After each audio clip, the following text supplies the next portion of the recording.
Hello everyone, welcome to Naira study hub. आप सब कैसे हैं? आई होप अच्छे होंगे। आज के वीडियो लेक्चर में हम लोग पढ़ने वाले हैं very short answer type question, यानी कि जो आपका इंग्लिश का सब्जेक्ट हो जाता है पवन सीरीज का, उसके very short answer type questions की सीरीज को पढ़ेंगे, जो आज ये आपका कंप्लीट हो जाएगा। यानी कि वेरी शॉर्ट टाइप क्वेश्चंस की जो सीरीज है ये कंप्लीट हो जाएगी, उसके बाद शॉर्ट टाइप क्वेश्चंस की सीरीज को कंप्लीट करेंगे। सो अगर अभी तक आप लोगों ने चैनल को सब्सक्राइब नहीं किया है तो प्लीज सब्सक्राइब कर लें और बेल आइकन को भी जरूर प्रेस कर लें, जिससे कोई भी नोटिफिकेशन हो वो आप तक पहुंच सके। तो चलते हैं आज के सीरीज का फर्स्ट नंबर क्वेश्चन देख लेते हैं। फर्स्ट नंबर क्वेश्चन हो जाता है आपका explain the formats of good lesson plan, यानी अच्छी पाठ योजना के प्रारूप समझाइए। The popular formats are the following. लोकप्रिय प्रारूप निम्नलिखित हो जाते हैं। हर्बर्टसन अप्रोच यानी हर्बर्टियन दृष्टिकोण हो जाता है। मॉरिसन का हो जाता है यानी मॉरिसन अप्रोच और यूनिट अप्रोचेस हो जाता है। इवोल्यूशन अप्रोच और ब्लूम्स अप्रोच यानी मूल्यांकन दृष्टिकोण या ब्लूम का दृष्टिकोण हो जाता है। RCEM अप्रोच ये दृष्टिकोण हो जाता है। फिफ्थ नंबर पर हो जाता है NCERT और इलेक्ट्रिक अप्रोच यानी NCERT या इलेक्ट्रिक दृष्टिकोण हो जाता है। Name the advantage of lesson plan यानी पाठ योजना के लाभ बताएं। अब देख लेते हैं एडवांटेज ऑफ लेसन प्लान। पाठ योजना के लाभ है। फर्स्ट नंबर पर हो जाता है the teacher puts equal emphasis of different parts of the plan which reduces of possibility of our emphasis of in ignoring a particular aspect of lesson, यानी शिक्षक योजना के विभिन्न भागों पर समान जोर देता है, जिससे पाठ के किसी विशेष पहलू पर अधिक जोर देने या उसकी अनदेखी करने की संभावना कम हो जाती है। सेकंड हो जाता है the teacher becomes confident, self reliance and successful in achieving the AIIMS. शिक्षक आत्मविश्वासी, आत्मनिर्भर एवं लक्ष्य प्राप्ति में सफल होता है। क्वेश्चन आपका हो जाता है combine the following sentences into compound sentences, यानी निम्नलिखित वाक्यों को मिश्र वाक्य में संयोजित करें। ही was marked absent, he was turn out of the class. उन्हें अनुपस्थिति अंकित कर दिया, उसे क्लास से बाहर कर दिया गया। अब उसका आंसर जैसे देख लेते हैं, इसमें चेंज कैसे होता है। He was marked absent as well as turn out of the class, यानी उन्हें अनुपस्थिति घोषित करने के साथ ही कक्षा से बाहर कर दिया गया। और यानी अथवा he was not only marked absent but also turn out of the class, यानी उसे न केवल अनुपस्थिति दर्शाया गया बल्कि बाहर भी कर दिया गया। Combine the following sentences into A compound sentence, निम्नलिखित वाक्यों को मिलाकर एक मिश्र वाक्य बनाए। कंपाउंड सेंटेंस यानी मिश्र वाक्य बनाना है। We went to Calcutta last year. He stayed there for 2 days. ये कैसे इसको कंबाइन करेंगे, यानी कंपाउंड सेंटेंस में इसको परिवर्तित यानी चेंज कैसे करेंगे। We went to Calcutta last year and stayed there for 2 days. यानी हम पिछले साल कलकत्ता गए थे और वहां 2 दिन रुके थे। Combine the following simple sentence into compound sentence, निम्नलिखित सरल वाक्यों को मिश्र वाक्य में संयोजित करें। अब देखिए यहाँ पे ऐसे भी आ सकता है कि जो सरल वाक्य हैं उनको मिश्र वाक्य में संयोजित करें। He is poor, he is honest. अब इसमें क्या करना है, तो इसमें कुछ चीज़ें ऐसी होती हैं जैसे हम लोग डिटेल में डिस्कस कर चुके हैं, बहुत बारीकी से इस पर डिस्कस कर चुके हैं, तो आप लोग पिछले वीडियोस में इनको देख सकते हैं और चीज़ों को समझ सकते हैं। He is poor, he is honest, यानी वह गरीब है फिर भी ईमानदार है। अब गरीबी से और ईमानदारी में बड़ा फर्क होता है। जो गरीब होता है तो क्या वो ईमानदार नहीं होता, या जो अमीर है वो सारे ईमानदार ही हैं? ऐसा नहीं है। अमीरी अलग चीज़ होती है और गरीबी अलग चीज़ होती है और ईमानदारी अलग चीज़ होती है, ठीक है ना। तो यहाँ पे क्या यूज करेंगे, तो यहाँ पे येट यूज करेंगे, यानी he is poor yet he is honest. ये हो जाता है, यानी वो गरीब है फिर भी ईमानदार है। येट यानी फिर भी वो ईमानदार है। Combine the following sentence into a complex sentence, you are a thief, यानी निम्नलिखित वाक्यों को एक मिश्र वाक्य में संयोजित करें। यहाँ पे हो जाता है तुम एक चोर हो, that you are thief in is known to all, यह तो सब जानते हैं कि तुम चोर हो। इस complex sentence you are thief, यानी इसको किस में चेंज करना है, तो following sentence into a complex sentence. तो कॉम्प्लेक्स सेंटेंस में आपको इस तरह से चेंज करना है। Combine the following sentences into a complex sentence. Gandhi ji was shot dead then news spread all over of country like a wild fire, यानी क्या करें, निम्नलिखित वाक्यों को एक मिश्र वाक्य में संयोजित करें। गांधी जी की गोली मारकर हत्या कर दी गई, यह खबर पूरे देश में जंगल की आग की तरह फैल गई। अब इसको क्या करना है, कॉम्प्लेक्स सेंटेंस में करना है।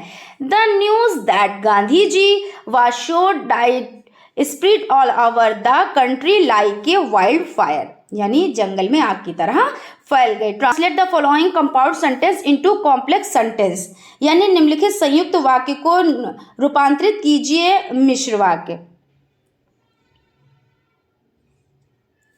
Aditya is a rich man but he is not honest, Aditya एक अमीर आदमी है लेकिन वह ईमानदार नहीं। अब देखिए वही चीज आ गई कि अगर कोई गरीब है तो वो ईमानदार हो सकता है क्या होते हैं, और जो अमीर होते हैं कि जरूरी तो नहीं है कि उनके पास पैसा है तो वो ईमानदार हो गए। तो यहाँ पे यही चीज है, Aditya is a rich man but he is not honest. ऐसा नहीं है कि इसकी मतलब हिंदी करनी नहीं आएगी, इस तरह से मैं आप लोगों को फॉर एग्जाम्पल चीजें बताती चलती हूँ साथ में, ठीक है ना।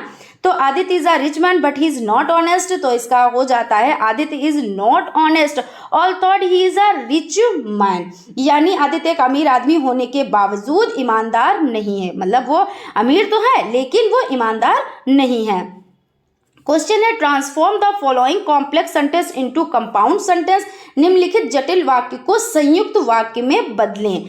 When the sun set we return home, यानी जब सूरज डूब गया तो हम घर लौट आए। The sun set and we return home, सूरज डूब गया और हम घर लौट आए। Change the following assertive sentence into interrogative sentence. देखिए मैं बार बार आप लोगों को जब क्लासेस में बताती हूँ तो ये बताती चलती हूँ कि देखिए इस तरह से क्वेश्चन नहीं आते हैं कि आपको हिंदी दे दी गई उसकी इंग्लिश करनी है, इंग्लिश दे दी गई उसकी हिंदी करनी है, नहीं, उसमें जो बारीकियां होती हैं वही पूछी जाती हैं। जैसे इंट्रोगेटिव को नेगेटिव में बदलो, नेगेटिव को असर्टिव में बदलो, इस तरह से, या पास्ट टेंस है तो फ्यूचर में चेंज करो, फ्यूचर है तो प्रेजेंट में चेंज करो, इस तरह के जो क्वेश्चन है वही एग्जाम में आते हैं। तो यहाँ पे आपका क्या हो जाता है, जो आपका क्वेश्चन है change the following assertive sentence into interrogative sentence, निम्नलिखित मुखर वाक्य को प्रश्नवाचक वाक्य में बदलना है, यानी इंट्रोगेटिव सेंटेंस यानी प्रश्नवाचक वाक्य। Tagore was a great poet, तो क्या है, टैगोर एक महान कवि थे। Was Tagore not a great poet, अब यहाँ पे क्या करेंगे, सब्जेक्ट को हेल्पिंग वर्ब और हेल्पिंग वर्ब को सब्जेक्ट में चेंज कर देंगे। उसके बाद नॉट ए ग्रेट पोएट, यहाँ पे नॉट अगर लगा है तो नॉट लगाएंगे, नहीं लगा है तो नहीं लगाएंगे, क्योंकि इंट्रोगेटिव का मतलब होता है जो क्वेश्चन मार्क वाला होता है, और जब क्वेश्चन मार्क लगाएंगे तो जरूरी नहीं उसमें नॉट भी यूज करें, हाँ नॉट यूज भी कर सकते हैं, क्योंकि अगर नेगेटिव का आप बना रहे हैं तब। Change the following assertive sentence into interrogative sentence, यहाँ पे फिर से है कि असर्टिव सेंटेंस है जिसको आपको इंट्रोगेटिव मतलब क्वेश्चन मार्क वाला बनाना है, ठीक है।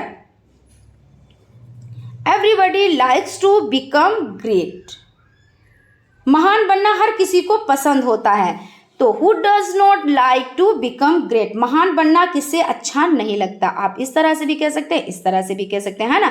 तो यहाँ पे who does not like to become great यानी इंट्रोगेटिव आपका सेंटेंस हो जाता है। Fill in the blanks with the correct form of the verb given in the brackets. Use simple past और present perfect which never is suitable.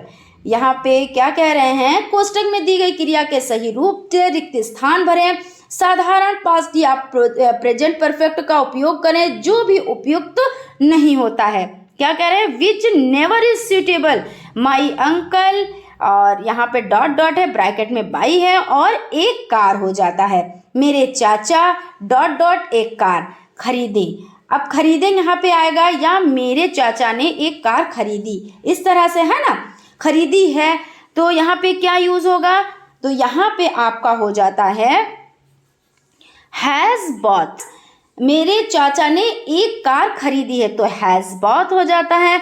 I see यानी I dot dot see bracket में है the Rajpath for the first time when I went to Delhi last week. जब मैं पिछली बार यानी पहली बार राजपथ जब मैं पिछली बार दिल्ली गया था। अब यहाँ पे क्या करना है, देखें, यहाँ पे क्या भरा है, तो सी मतलब देखें, और भरना क्या यानी फिल क्या करना है, तो आपका हो जाता आई सा, तो सी को आप सा करेंगे यानी SAW ये हो जाता है। यानी जब मैं पिछली बार दिल्ली गया था तब मैंने पहली बार राजपथ देखा था। Fill in the blanks with the right form of the verb given in brackets. Use either the simple present or the present continuous form whichever is suitable. यानी यहाँ पे क्या कह रहे हैं, क्रिया के दाईं ओर से रिक्त स्थान भरे, कोष्टक में दिया गया है सरल वर्तमान या वर्तमान निरंतर रूप का उपयोग करें, जो भी उपयुक्त हो वो आप भरें। Radha dash dash love to narrate stories यानी राधा डॉट डॉट प्रेम कहानियां सुनाने को, तो इसमें जो फिल किया जाएगा वो लव्स हो जाएगा। यहाँ पे लव है तो यहाँ पे लव्स हो जाएगा LOVES। Complete the following sentences using the correct form of the verb given in the brackets. निम्नलिखित वाक्यों को कोष्टक में दिए गए क्रिया के सही रूप का उपयोग करके पूरा करें। आई dot dot my homework eight 7 AM this morning do. मैं आज सुबह 7 बजे अपना होमवर्क करता हूँ, तो I did my homework eight 7 AM this morning. यहाँ पे डिड का यूज़ होगा, यहाँ पे डू दिए हुए हैं तो डिड का यूज़ होगा, आप डिड का यूज़ करेंगे। इस तरह से आपके जो ये सीरीज़ हो जाती है वो कंप्लीट हो जाती है, यानी आपका सेशन यहाँ पे कंप्लीट हो जाता है। आई होप आप लोगों को अच्छे से समझ में आया होगा। अगर आप लोगों को सेशन अच्छा लगा है तो प्लीज़ एक लाइक ज़रूर करें, और अगर अभी तक आप लोगों ने चैनल को सब्सक्राइब नहीं किया तो प्लीज़ सब्सक्राइब कर लें और बेल आइकन को भी ज़रूर प्रेस कर लें, जिससे कोई भी नोटिफिकेशन हो वो आप तक पहुंच सके। मिलते हैं नेक्स्ट क्लास में, तब तक आप लोग अपना ख्याल रखें और स्टडी को कंटिन्यू करें। Thank you.